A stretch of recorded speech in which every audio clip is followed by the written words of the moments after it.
jahe digolongkan ke dalam divisi Magnoliophyta atau Angiospermae, yakni kelompok tumbuhan yang berkembang biak secara generatif berupa bunga.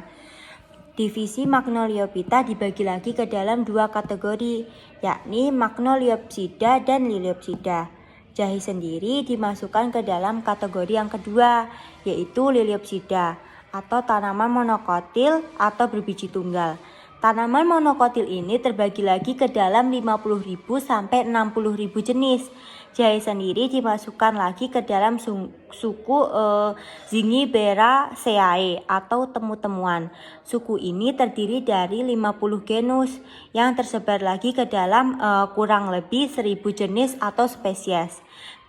Genus jahe sendiri adalah Zingiber atau herbal obat. Sementara itu, urutan taksonomi terakhir jahe yaitu Zingiber officinale.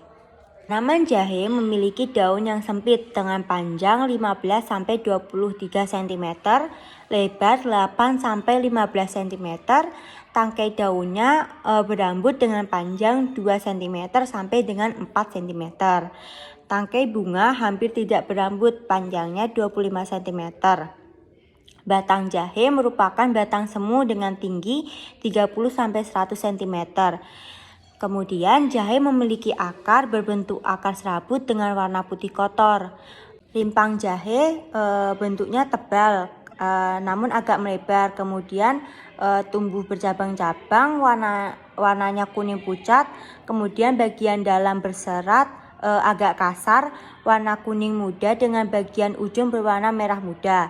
Jahe adalah tanaman rimpang yang cukup populer sebagai bahan dapur dan bahan utama untuk obat. Rimpangnya berbentuk jemari yang mengembang di ruas-ruas tengah. Rasa yang pedas disebabkan senyawa keton bernama zingeron.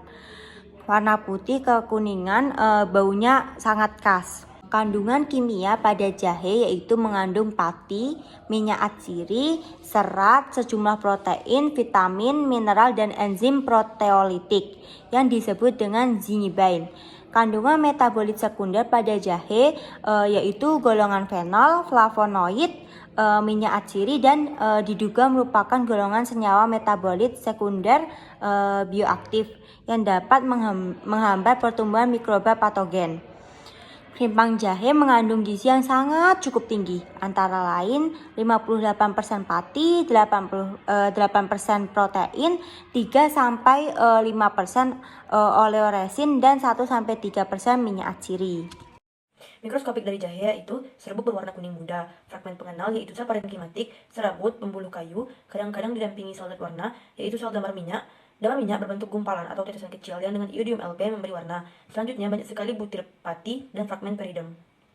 Makroskopik jahe yaitu rimpang pipih, bagian ujung bercabang, cabang pendek, pipih. Pada setiap ujung cabang terdapat parut melekuk ke dalam. Pada potongan, panjang 5-15 cm, umumnya 3-4 cm, tebal 1-6,5 cm, umumnya 1-1,5 cm. Pada irisan melintang terdapat berturut-turut korteks sempit yang tebalnya lebih kurang sepertiga jari-jari, stele yang lebar, banyak tersebar bekas pembuluh berupa titik keabu-abuan, dan sel kelenjar titik yang lebih kecil berwarna kekuningan. Bobot jenis adalah perbandingan kerapatan suatu zat terhadap kerapatan air dengan nilai massa persatuan volume. Tujuan bobot jenis yaitu untuk memberi batasan massa tentang besarnya persatuan volume yang merupakan parameter khusus dari ekstrak cair sampai menjadi ekstrak kental yang masih dapat dituang. Ekstrak yang digunakan adalah ekstrak kental yang diencerkan 5% terlebih dahulu dengan minyak atsiri 70% sebagai pelarut. Hasil dari pengukuran bobot jenis ekstrak etanol simplicia jahe itu 0,9013 gram per mili. Serbuk dari jahe dapat diperoleh dengan cara menggiling simplicia dengan menggunakan mesin penepung. Ukuran serbuk disesuaikan dengan keperluan. Untuk dibuat teh, ukuran serbuk agak kasar yaitu 20-40 mes. Untuk ekstrasi 40-60 mes. Dan jika ingin dibuat kapsul, ukuran serbuk harus halus yaitu 80-100 mes. Pola kromatogram bahan baku. Metode yang dapat digunakan untuk uji kemurnian senyawa hasil yaitu kromatografi lapis tipis 2 dimensi atau KLT 2 dimensi. Metode ini sering diterapkan untuk menguji kemurnian dari suatu senyawa, di mana senyawa yang dikatakan murni adalah senyawa yang menghasilkan satu bercak setelah dilakukan proses elusi menggunakan eluen tertentu. Berikut ini adalah parameter dalam kromatogram pada jahe. Jahe kering dalam bentuk serbuk untuk konsumsi perorangan sudah mulai dipasarkan. Produknya dikemas dalam wadah kantong plastik atau botol plastik. Dalam jumlah besar, serbuk jahe diperlukan oleh industri jamu, farmasi, dan minuman untuk diolah menjadi ekstrak. minyak jahe, dan berbagai macam kembang gula atau minuman. Dalam industri farmasi, jahe banyak digunakan untuk obat dalam atau oral. Produknya antara lain obat batuk dalam bentuk sirup seperti Comix atau OBH jahe, bentuk tablet seperti kapsul Zinaxin, Rapid untuk obat rematik, dan untuk obat luar minyak jahe digunakan dalam bentuk balsem, parem kocok, koyo, dan lain-lain.